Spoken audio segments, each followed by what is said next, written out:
Oi, meus amigos, minhas amigas, meus irmãos, minhas irmãs. Estamos mais uma vez aqui, né, para podermos dar continuidade e finalizar hoje o nosso curso.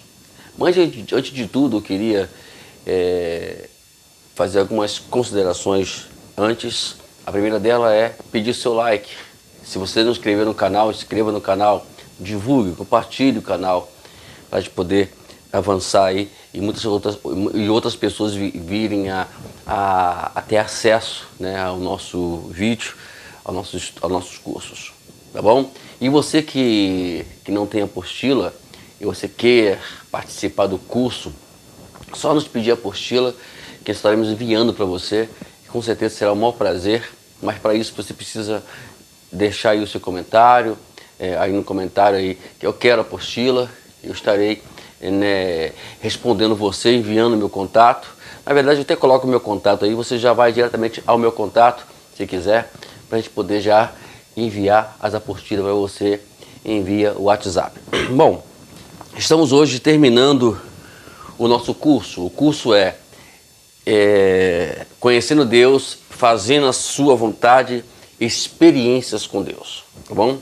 Se você também quiser comprar o livro, né, com certeza estaremos aí indicando aí onde você possa comprar esse livro. Não tem nada a ver com editora, não tem nenhuma parceria com editora, com nada. Mas nosso prazer é que você tenha materiais, que você tenha uma biblioteca em casa, como eu tenho aqui, aqui é o meu habitat, meu lugar sagrado, lugar onde Deus fala comigo e onde nós podemos ter aqui nossos estudos, as nossas reflexões. Bom, o último tema hoje é a unidade 12, que é a última aula do curso, e o título é A Comunhão Contínua com Deus.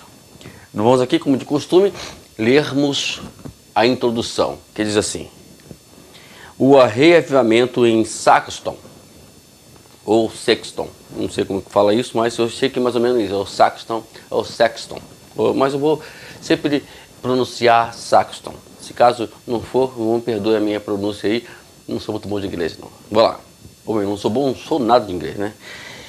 Eu fui a Saxton para conversar com a Igreja Batista da Fé sobre a minha ida para lá como pastor. Eu fui até lá para ver se Deus me queria trabalhando ali, em Saxton. Deus me falou por meio de um pastor local, que me disse que Duncan Campbell estivera em Saxton no ano anterior. Duncan Campbell foi usado por Deus de maneira poderosa para causar um avivamento nas Ilhas Hébricas, que ficam diante da costa da Escócia.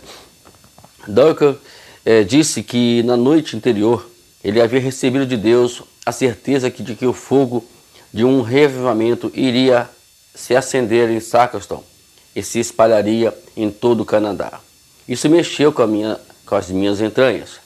Durante grande parte da minha vida, eu estive ansioso por ver um revivamento no Canadá. E eu vi como os marcos espirituais que Deus tinha posto em minha vida apontava para esse trabalho em Saxton, e então aceitei o convite para ser pastor naquela igreja. Senti o desejo de orar com os outros pastores de muitas denominações existentes na cidade. Eu me reunia com um grupo toda terça-feira e com outro na quinta-feira, clamando por um reavivamento. Durante 1 ano e meio, nós pastores oramos juntos. Um dia, Bill McClure me chamou e me disse: Henry, o que nós temos pedido a Deus já está acontecendo.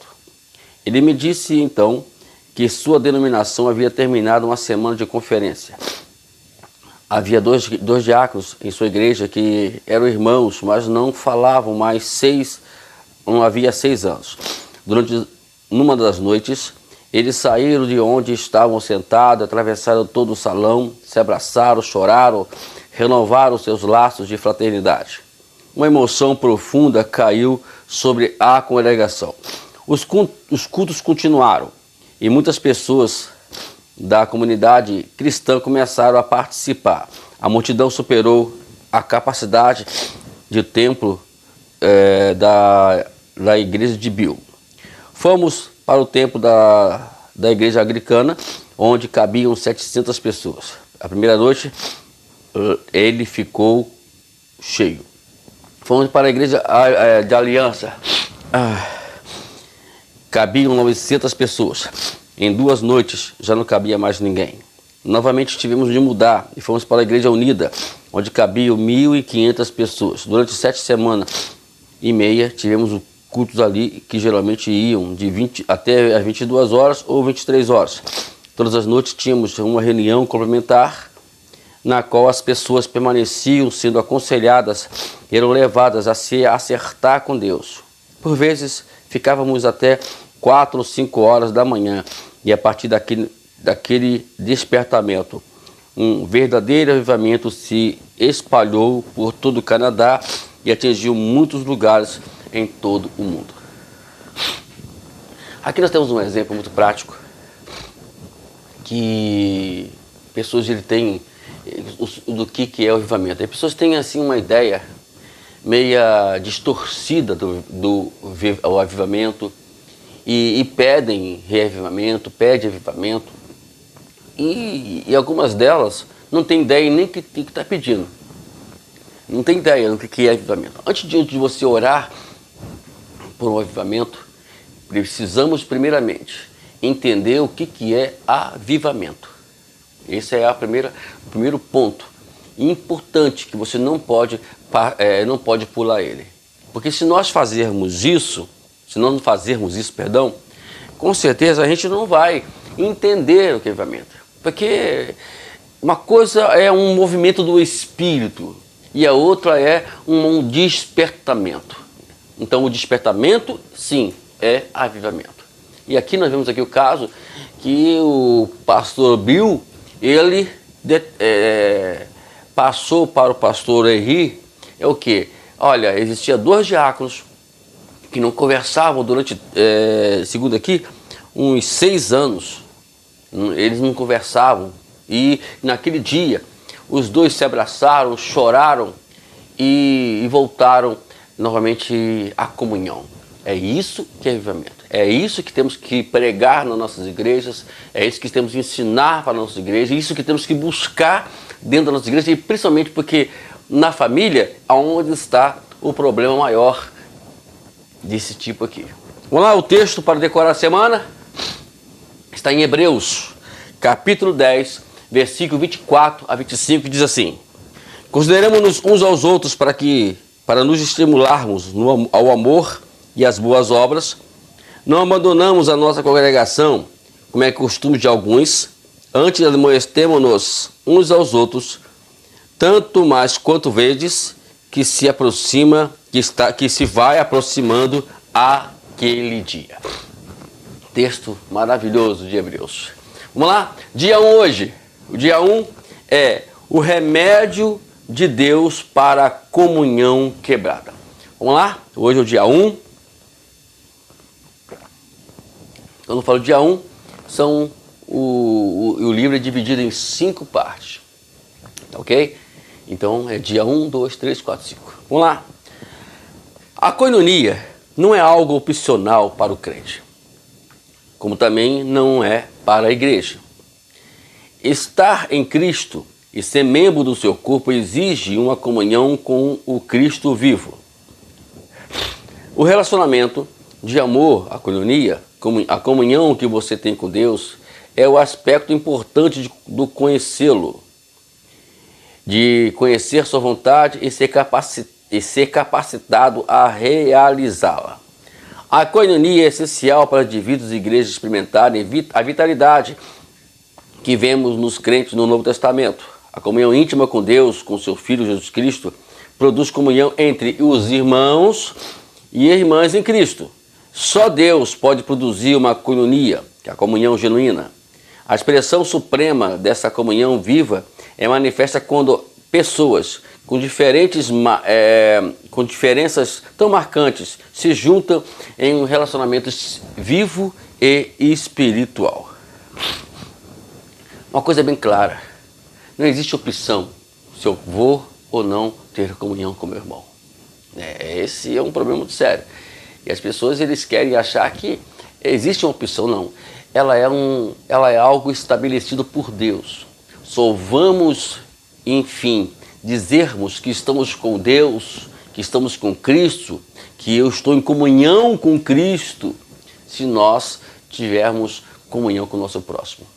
É tanto que a ceia do Senhor, lá escrita no capítulo 11 de 1 Coríntios, e até Jesus falando também sobre isso também, eles deixaram bem claro uma coisa: a ceia é uma demonstração prática do que é estar em comunhão com o irmão ou não, né? Porque eu sempre gosto, né? Sempre nós, quando vamos fazer aquela troca do cálice, olhar um para o outro e dizer: esta é a prova da comunhão que eu tenho contigo e com Cristo, né? E olhando para o olho de alguém, né? E quando nós, às vezes nós vimos pessoas fugindo do irmão e dizem que tem comunhão.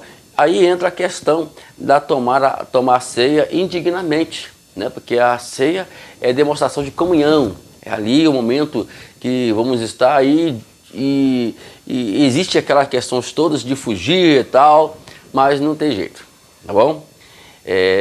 Se não tiver comunhão, não adianta, que não vai. E as barreiras, né, só vão cair por terra quando nós nos dispusemos a viver em paz com os nossos irmãos, né? Porque no reino de Deus, amados, não tem jeito. Tem um texto aqui de Gálatas 3:28, que está aqui ainda na página 217. Isso, olha, não há judeu nem grego, não há escravo e nem livre, não há homem e nem mulher, porque todos sois um em Cristo Jesus. Então tá aí, né? Não existe divisão, não pode haver divisão, na verdade. Então o remédio da comunhão quebrada é exatamente estar vencendo ou quebrando as barreiras, as fortalezas que são criadas para podermos não ter comunhão com nossos irmãos. A queda da comunhão com o irmão ou irmã indica a quebra da comunhão com Deus. Então, se a sua comunhão com Deus está quebrada, você não pode continuar em comunhão com seus irmãos em Cristo.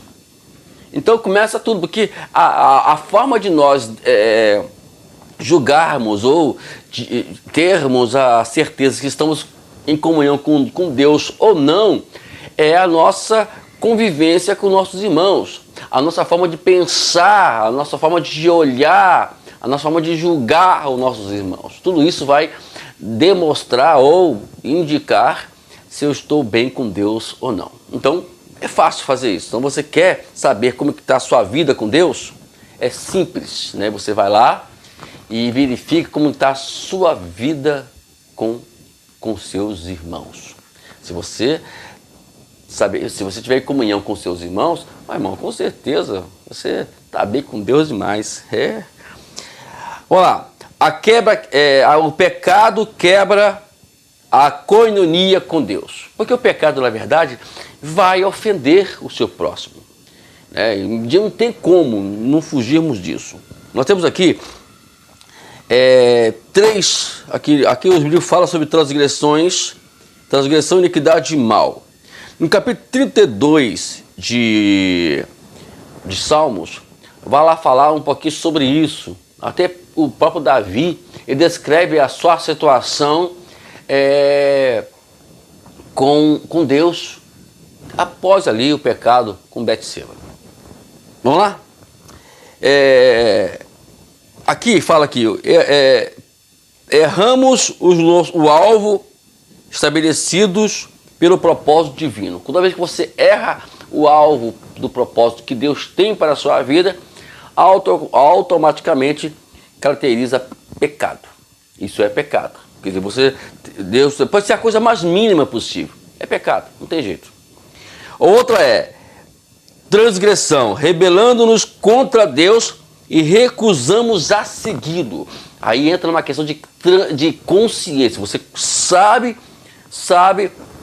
qual é a vontade de Deus, sabe o que Deus quer para o que você faz, e você recusa, e você se rebela. Porque rebelião é quando recusamos seguir os princípios bíblicos.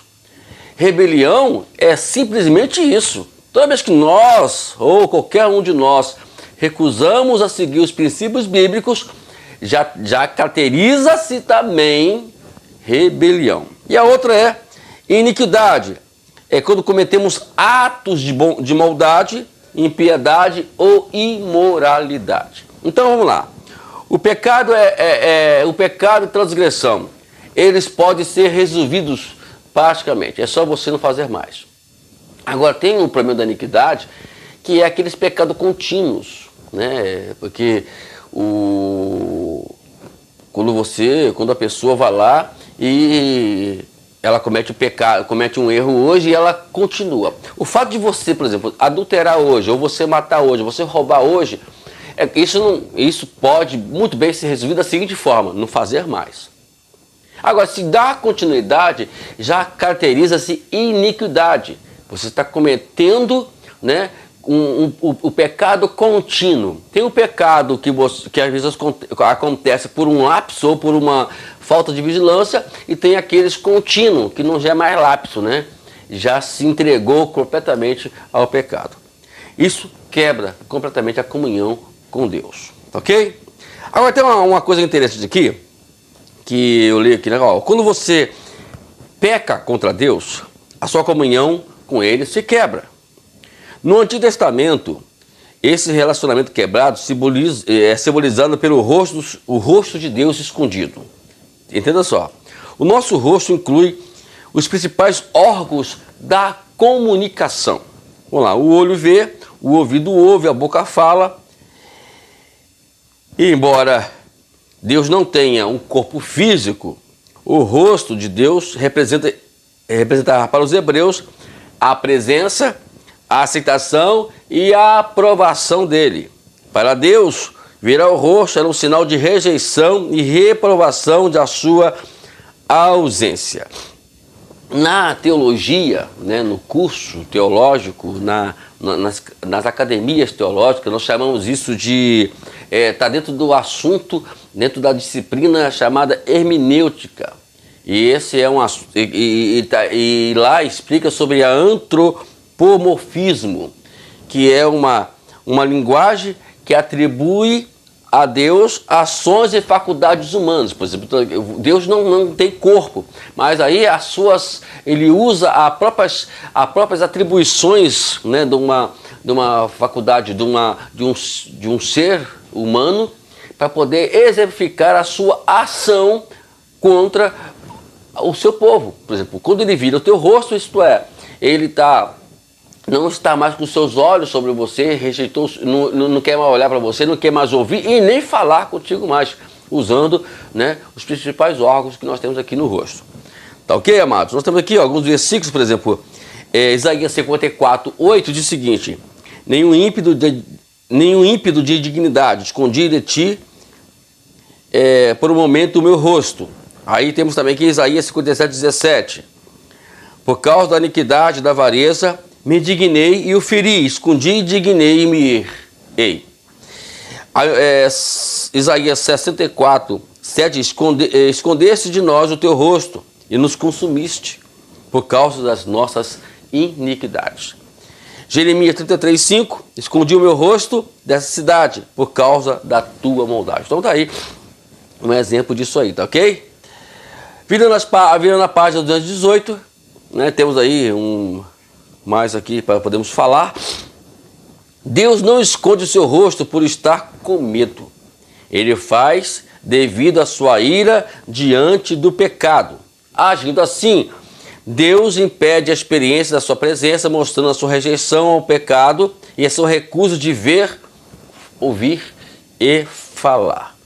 E quando isso acontece, a comunhão que nós temos com Ele é quebrada. Então, não vamos nunca, ao contrário, quando formos orar, Senhor,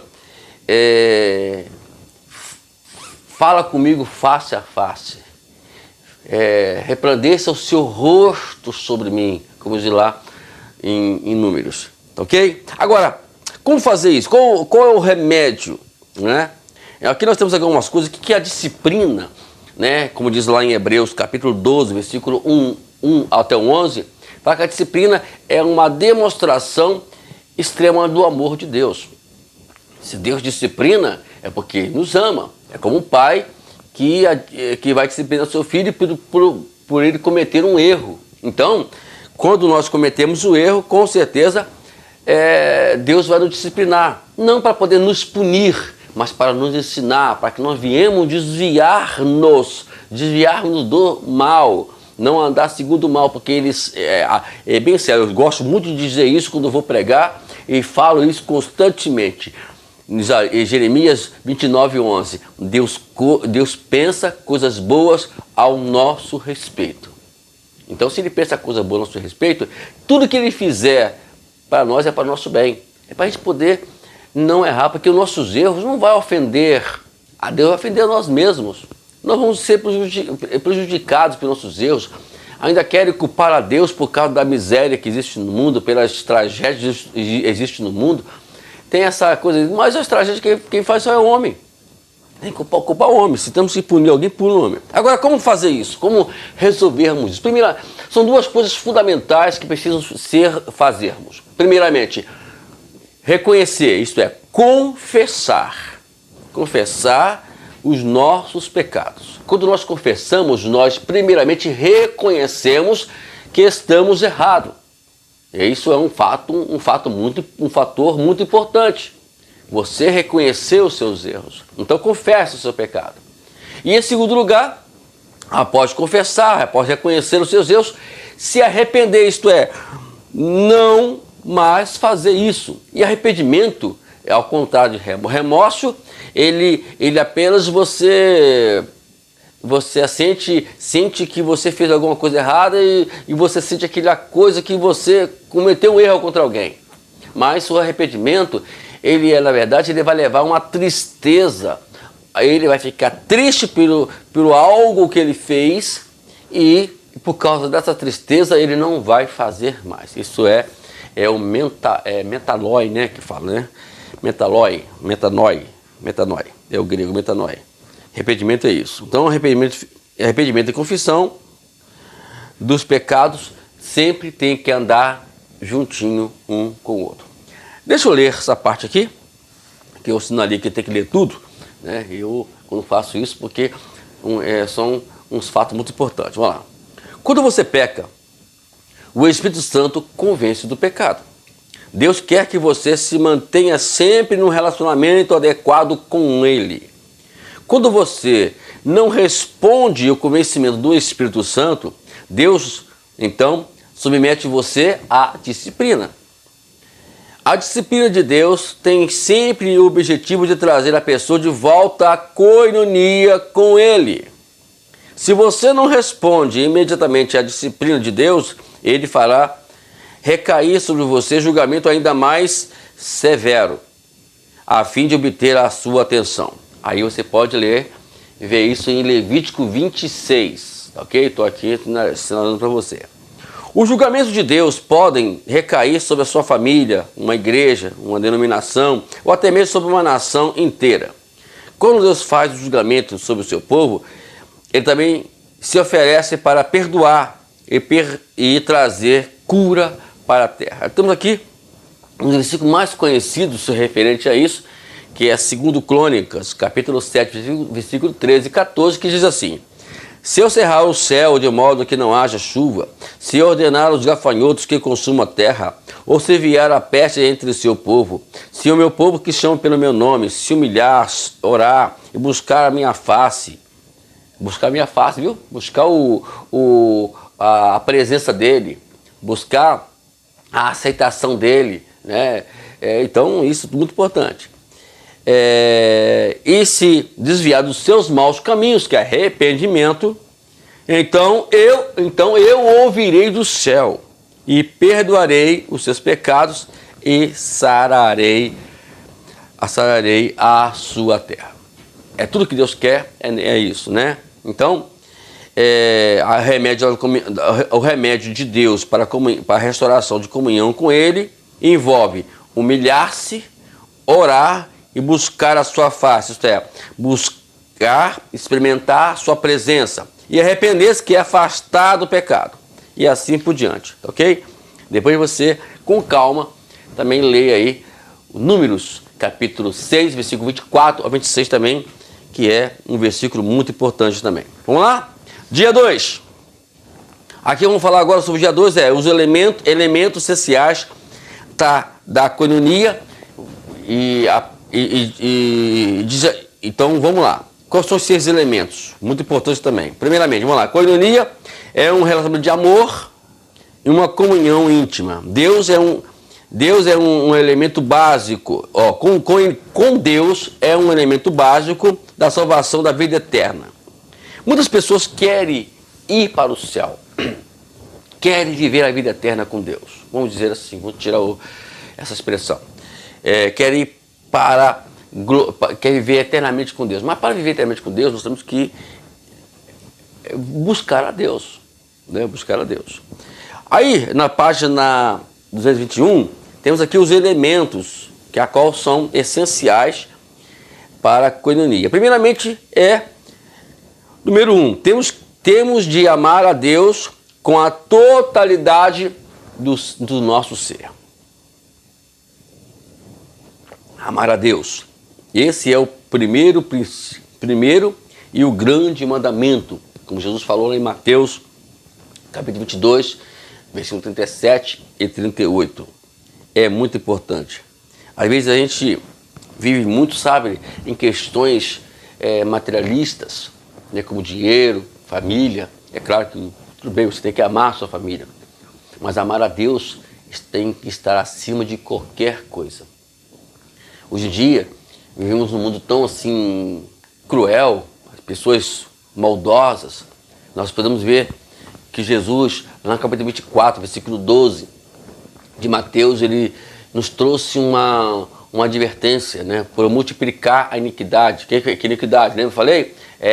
Um pecado contínuo na vida das pessoas, tanto de imoral e assim por diante. E eles têm que, eles, na verdade, estão tão profundos que Jesus falou assim: olha, para multiplicar a iniquidade, o amor de muitos se esfriará. É o que está acontecendo hoje, né? Nessa demanda aí, né, de leis que estão criando, né? Isso é uma demonstração clara, né, que o amor das pessoas estão diminuindo. Hoje estão matando as pessoas. Hoje matar uma pessoa, ela é uma coisa comum para determinadas pessoas. Então isso é muito ruim, né? Então, quando você ama a Deus, tudo isso aí vai ser resolvido. Então, o que faz as pessoas, na verdade, é fazer ou serem o que eles são, ou acontecer o que está acontecendo, é porque o amor de Deus praticamente se esfriou. Nós precisamos orar para que, primeiramente, nós. Um dia alguém chegou para mim, muitos anos atrás, me citou essa passagem e falou que isso está na Bíblia, porque tem coisa. Peraí, se está na Bíblia, tudo bem, mas se alguém quiser lá acontecer com alguém, ou a profecia ela vigorar para alguém, que vigore para lá, que ela aconteça com alguém lá. Não, comigo não vai acontecer. Eu tenho que buscar a Deus, ou nós temos que buscar a Deus para não esfriarmos o amor. Agora, é claro, para não esfriar o amor, temos que banir o pecado das nossas vidas todos os dias. Ok? Segundo elemento, temos que nos submeter ao domínio soberano de Deus. Deus é o seu Senhor. Ele vai exigir, né, obediência completa, porque o seu amor por nós é perfeito. Então, temer a Deus. O que é temer a Deus? O que é submeter a Deus, perdão? É tanto que esse dia eu estava até conversando com alguém e falei que existe uma forma fácil de vencer o diabo. Como é que você vence o diabo? Vence o diabo expulsando, sai. Não, calma, gente. É simples. O Tiago, Lá no capítulo 4, versículo 7, é isso mesmo, né? Deixa eu só verificar aqui só, mas é Tiago. Ele fala sobre isso, né? Impressionante. Eu fico vendo, sabe, as pessoas, e eu vejo tão simples o negócio, isso mesmo. Capítulo 4, versículo 7. Portanto, sujeite-se a Deus e o diabo fugirá de vós. Mas observe que você tem que acompanhar o texto e entender o texto. Primeiramente é a submissão a Deus, e automaticamente ele fugirá. Porque quando você submete a Deus, você vai seguir os princípios dele. Você vai olhar para ele, vai viver com ele e vai aceitá-lo como soberano e senhor da sua vida. Aí será muito mais fácil, muito mais simples. Então é fácil, amados. Eu fico vendo que as pessoas complicam tantas coisas, né? E no final da história, né, vemos aí as coisas acontecerem e o diabo está furioso, o diabo é forte. Não, o diabo, ele tem o seu poder porque ele é um ser espiritual. Mas nós temos, como diz lá em João, acho que é 4:4, né, maior que está conosco do que está no mundo.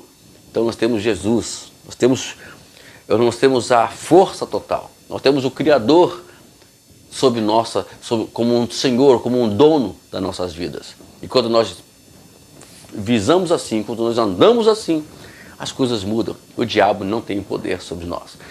Lembra que Jesus venceu o diabo não porque ele era o Deus, mas porque ele usou as forças que você tem, os recursos que você tem, né?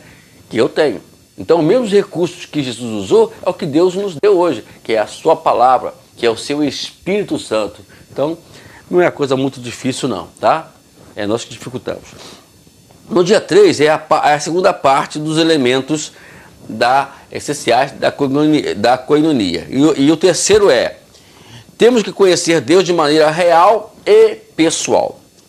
Um dos problemas maiores também hoje é que as pessoas não querem conhecer Deus de forma completamente equivocada. Conhecer Deus através de outras pessoas que falam. Não, mas temos que conhecer Deus na sua palavra. Então, um dos problemas lá daqueles dois discípulos do caminho de Emaús, que iam para Emaús, é que eles ouviram Jesus falar constantemente sobre a sua ressurreição, né? E ainda por cima, eles ouviram as mulheres dizer, olha, as mulheres disseram que Jesus não está lá. Mas aí, cadê ele? Nós esperávamos, porque aí a expectativa que eles tinham de Jesus não era um Jesus a qual ia habitar no seu coração, na sua vida, para transformar a sua vida pessoal. Eles tinham a perspectiva de Jesus para poder libertar Israel do jugo romano. Então a primeira coisa não é isso. Né? Hoje as pessoas querem orar, sabe, para que o Brasil seja liberto. Gente, quem tem que ser liberto somos nós. É nós que somos os cidadãos brasileiros. Se nós não mudarmos, Deus não vai mudar, Deus não vai fazer uma lavagem cerebral na vida dos políticos, não. Nós temos que mudar. Né? E hoje o problema do Brasil e do mundo, em termo político, é o problema do homem, do ser humano. É ele que criou esse problema. Então não temos que reclamar nada, não. Né? Agora há pouco mesmo, minha esposa viu uma notícia, o apresentador estava falando sobre a questão do aumento da gasolina, e aí as pessoas reclamam. Não tem que reclamar, não vai adiantar nada. Se reclamar, vou fazer uma manifestação, me aponte uma manifestação que adiantou alguma coisa. Né? Não vai adiantar nada. Vamos fazer o seguinte, se não tem alternativa, andar a pé. Vou fazer o quê? E é a mesma coisa hoje, nós temos a alternativa que é Deus. Quando nós, na verdade, desconhecemos Deus, a gente vai reclamar, só reclama quem não conhece Deus. Mas se nós conhecermos Deus, nós vamos sempre vamos buscar os seus caminhos. Ele disse lá em Isaías 55, versículo 7, 8, não me fala a memória, os meus caminhos não são os seus caminhos, os meus projetos não são os seus projetos, eu estou acima dos céus, olhando acima do céu. Então se eu estou aqui em cima, porque eu tenho domínio, eu tenho controle. Então vamos agora deixar na mão dele. Quando nós reclamamos, quando nós esperneamos, as coisas não vão funcionar. falta conhecimento. E a Bíblia fala que a destruição, as mazelas, as situações adversas, ela vem porque nos falta conhecimento. O meu povo, eles são destruídos porque não contém conhecimento. Jesus disse, errais porque não conheceis as Escrituras. Então tá as coisas aí para a gente poder fazer avaliações. Tá ok? Vamos lá? Vamos agora para o quarto. O quarto também é outro ponto também muito importante. Temos de confiar completamente em Deus. Nós precisamos depender totalmente do Espírito Santo. Gente, vamos lembrar de uma coisa, viu, meus amados irmãos? Lembra de uma coisa, que Deus, ele é onisciente, onipresente e onipotente. Nunca vamos esquecer desses 3 atributos importantíssimos. Se você entender que Deus é onisciente, entender sobre a onisciência de Deus, se você entender sobre a onipotência de Deus, se você entender sobre a onipresença de Deus, nós não vamos ter problemas, ou nós não vamos ficar desesperados, porque nós confiamos que Deus está presente conosco, que Deus conhece todas as coisas, que Deus é poderoso para agir sobre a nossa vida. Aí nós vamos lá em Isaías 53, versículo 12, deve ser isso mesmo, fala assim, olha, que agindo Deus, quem impedirá? Então não vamos deixar que questões básicas, como programas, como métodos, como estratégias, elas priorizem a nossa caminhada. Confiamos em Deus, somente em Deus. Salmo 37 fala, entrega o teu caminho ao Senhor, confia nele e o mais ele fará. Tá ok? Vamos lá? Dia 4 agora, ajudando uns aos outros. Os crentes precisam um dos outros. Gente, tem pessoas que não acham que isso é verdade. Nós precisamos um dos outros. É por isso que Deus coloca cada um de nós na igreja, o corpo de Cristo. Ao experimentarmos Deus trabalhando no corpo, constituído pelos crentes, passamos a conhecê-lo de modo que jamais o conheceríamos fora da comunhão. Cristo habita em cada crente. Está lá. João 17, versículo 23 e 26. Colossenses 1, 27. Vocês podem ler. E os crentes estão em Cristo.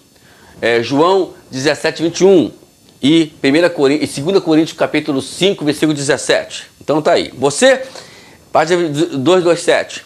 Você pode experimentar Deus por meio do relacionamento com os outros crentes, pois ele trabalha na vida dessas pessoas por meio delas e por meio delas. Você pode falar comigo Deus pode falar comigo por meio de você. Ele pode falar por meio de qualquer membro da igreja ou qualquer momento que queira. É por isso que precisamos um dos outros. Então tá aí. Lembra do nosso texto? Nós lembramos aqui que não vamos deixar de congregar, como é costume de alguns. É muito importante estar na igreja. Gente, congregar na igreja é importante porque nos leva a essa necessidade que nós temos uns com os outros. Se você for olhar lá dentro do seu coração, no profundo do seu coração, você vai ver que nós dependemos uns dos outros. Nós temos essa carência, nós temos essa necessidade, né? E temos aqui alguns pontos importantes que fala, estando fora do corpo, você não tem acesso a todos os membros que podem ajudá-lo e se tornar uma pessoa completa. E aí, vamos lá, como é que nós podemos ajudar essas pessoas? Primeiramente, ajudando uns aos outros no discipulado. Jesus deixou bem claro, ide e fazer discípulo de todas as nações, ensinando-os a observar todas as coisas que eu vos tenho mandado. Então, temos que discipular. É a questão bíblica. E o que é discipulado? É levar as pessoas a conhecerem a Jesus. Isso é discipulado. Quando você leva as pessoas a conhecer a Jesus, queridos, você já fez com que essas pessoas elas vão andar também com Deus. Então é muito importante isso, entendeu? Paulo disse a Timóteo, olha, eis que de mim ouviste, de mim de muita testemunha, transmite a homens fiéis e sejam idôneos para que também ensinarem a outros. É assim, sabe? Você ensina uma pessoa, a outra pessoa ensina a outra pessoa e vai assim até o final. O que está faltando hoje para a igreja justamente é isso, né? É a questão do discipulado. E temos que começar a trabalhar justamente nesses pontos discipuladores, de discipulado, ok? Agora, também, dentro do discipulado, Deus quer que todos os crentes conheçam a direção e maturidade e se tornem semelhantes a Cristo. Qualquer dom, qualquer ministério, dom espiritual, habilidade para servir que Deus nos dá é para o corpo de Cristo. Aí nós temos lá em Efésios capítulo 4, versículo 11 a 13, que Paulo ali dá a instrução dos ministérios, dos dons, que é apóstolo, profeta, evangelista, pastor e mestre. É muito importante isso, né? Que esses 5 ministérios, eles têm que estar ali ativos na igreja, né? Porque senão a igreja não será igreja. Os dons, né, enfim, eles são muito importantes. Tanto os dons aqui de Efésios, como os dons também lá de 1 Coríntios 12 e de Romanos 12. Né? Ali aqueles dons que são relacionados lá. É muito importante, viu, queridos? A igreja está dentro desse contexto, ok? Segundo lugar, ajudando-nos mutuamente na adoração. Adoração não existe adoração que não for comunhão, né? Só se adora quem conhece Deus. Você deve ter aprendido que um elemento essencial da coinonia com Deus é precisamente experimentá-lo de maneira real e pessoal. Para que essa coinonia tenha continuidade, é preciso que a adoração a Deus se constitua de encontros reais e pessoais com Ele. Aqui nós temos algumas passagens bíblicas que eu quero ler com você. Atos dos Apóstolos, capítulo 2, versículo 42, 46 e 47. Diz assim, olha, e perseveraram na doutrina dos apóstolos e na comunhão, no partir do pão e nas orações. Quer dizer, olha só, tudo eles tinham comunhão, né? Na comunhão, né? Tanto no partir do pão como na oração. Gente, hoje em dia, crente se reunir para orar é uma dificuldade imensa.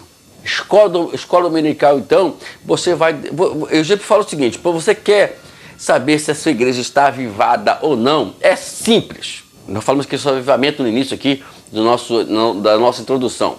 Então eu vou trazer aqui uma ajudinha para você. Você quer saber se a sua igreja está avivada ou não? Qual é a frequência da escola dominical? Qual é a frequência do trabalho de oração na igreja? É aí que a gente vai saber se a igreja está avivada ou não, ok? É só vermos lá. E ele continua, perseverando unânimes todos os dias no templo e partindo pão em casa. Olha só, eles perseveraram unânimes todos os dias no templo e o pão era partido aonde? Em casa. O pão simboliza realmente o alimento, a comunhão, né? Não é dentro da igreja que você vai buscar, isso é nas casas, é o principal. E comiam alegremente, se diante do coração, e louvando a Deus e caindo na graça de todo o povo, e a cada dia acrescentava ao Senhor os que iam sendo salvos. Olha só, a salvação, o crescimento da igreja depende muito da forma que a igreja ela entende sobre congregar, sobre estar juntos, a comunhão.